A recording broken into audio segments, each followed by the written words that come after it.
Ассалаумағалейкум туғандар, қандайсыздар? Назарыңыздарда қайырдан эле базар жоқ каналы. Бүгін 30 октябрь 2023 жыл мен сіздерге Бишкек шары Акунбай көчөсүнүн жээгинен сатылуучу үй көргөзмөкчүмүн. Аке ушул 2 этаж болгон чоң үй сатылып атыптыр туғандар. Эгер участок алуучулар болсо, мына ушул үйдөн кийинки участок деле сатылып аткан учуру ушул эле үй ээсинин номерине чала бересиздер. Азыр экөөсүнүн жөнүндө маалыматты берем.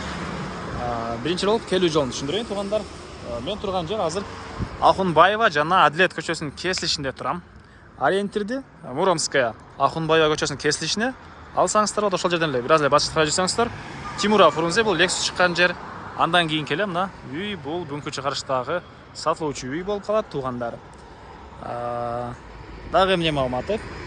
Дареги Адилет 14 келсеңиздер болот. Яндекс катага жазып туғандар.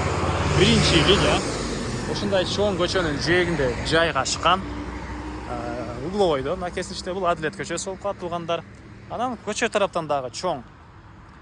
Бул жактан да калиткасы, мондай заборлору бар. И бул жактан дагы киргенге дарбаза бар экен. Ал дарбазадан кирсеңиздер гараж жайгашкан туғандар.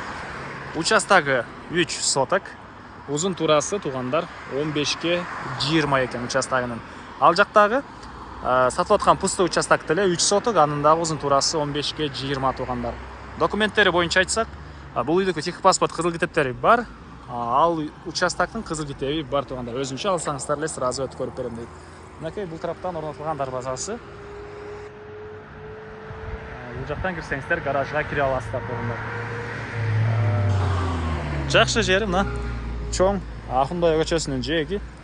Бизнес кыласыздарбы, же жашайсыздарбы, мынакей ушундай чоң жолдун жээгинде жайгашкан.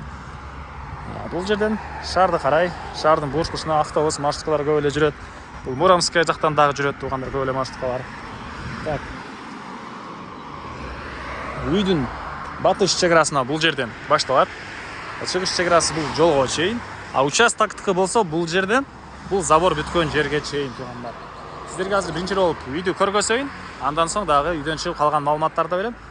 Мына участокка бир көрүп алыңыздар туғандар. Түз тегиз болгон 15-ке 20 болгон участок туғандар. Бош, азыркы учурда эч нерсе жок, курулушу каалаган бир бизнес объект салсаңыздар деле болгудай участок экен. Бул мынакей үйүбүздүн короосу туғандар. Үй 180 квадрат метр, стенасы кирпич болгондо дагы 2 кирпич менен салынган.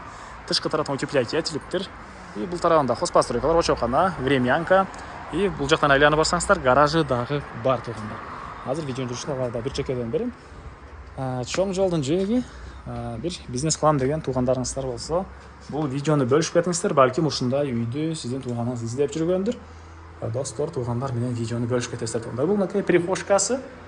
Андан ары мондай коридордон оң тарапка карай жүрсөк, калган бөлмөлөр түз кирсек, санузел жайгашкан. Мынакей душ, ажатканасы, дуалдары, кафель, потолок пластик, батыш тараптан терезе.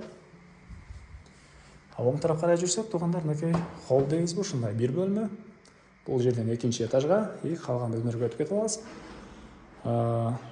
Полу жыгачтан болгон пол, анын өйдө тарабынан паркет чапталган туугандар. Мынакей бөлмөлөр аралык эшиктер деле ушундай жыгачтан болгон эшиктер экен туугандар. Бул жакта чоң залы, дуалдар обой, потолок натяжной жана гипсокартон, софиттер орнотулган, чыгыш жактан чоң терезе, темирден болгон решеткалары. Мынакей.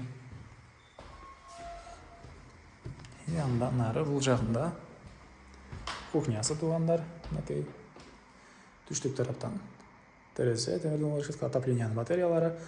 Отопление көмүр менен жана 3 фазалуу электр энергиясы менен жылыткан котел үйдү жылытат. Газ деле бар, газ кое алсаңыздар деле болот. Анан центральный канализация, природный газ бар. Андан ары окей, бул экинчи этажга чыгып кеткен тепкичтер туугандар. Чыкканда эле мондай оң тарапта коридор, бул тарабы менен мондай жер экен. Сиздерге оң тараптан бир чекеден маалыматын берип баштайын. Оң тарапта бир бөлмө, мынакей түштүк тараптан терезе, күн өткөн тараптан көрүп тургансыздар ремонт. Эсик терезелер, отоплениянын батареялары. Бул жагында болсо, мынакей дагы бир бөлмө. жыйыштыргандан терезе туугандар.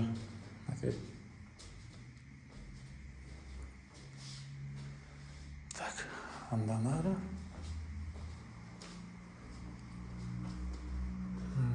Бул жакта мындай кладовка.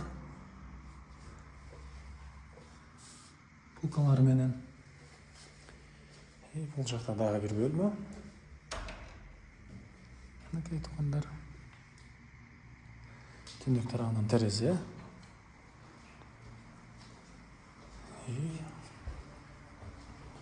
Бул жерге дагы бир мындай бөлмө жайгашкан туугандар.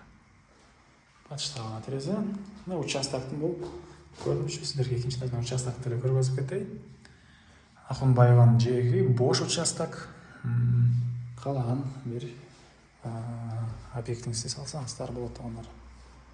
Анан бул жакта балкон бар экен. Эми короосунан чыгып калган маалыматтарды бир чекеден берейин.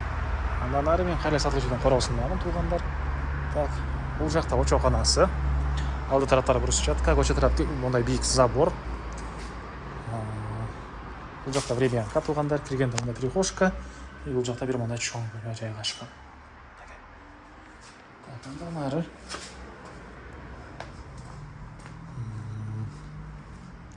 артында гараж бар да, бош жерлер бар. Аларды азыр видеонун жүрүшүндө көргөзөм. Видеонун аягына чейин көрүңүздөр. Үйдүн баасы туугандар $135,000, анан дагы сүйлөшүү болот.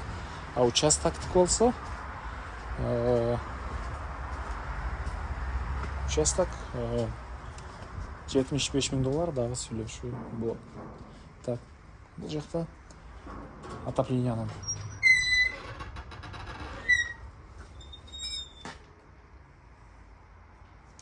котелу көмүр менен жылыткан жана электр энергиясы 3 фазалуу электр энергиясы менен жылыткан. Тен үйдө жылытат. Бул жакта мындай навес, бош жери, склад класстарбы.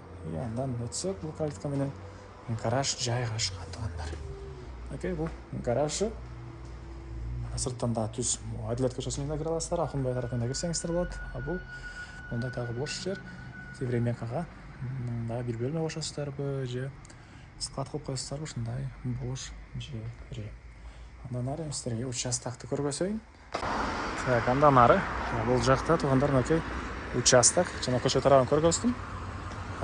Ушундай бош участок, азыр ушундай бактары бар. Тегиз түз туугандар. Каласаңыздар экөөнү бирге алсаңыздар болот.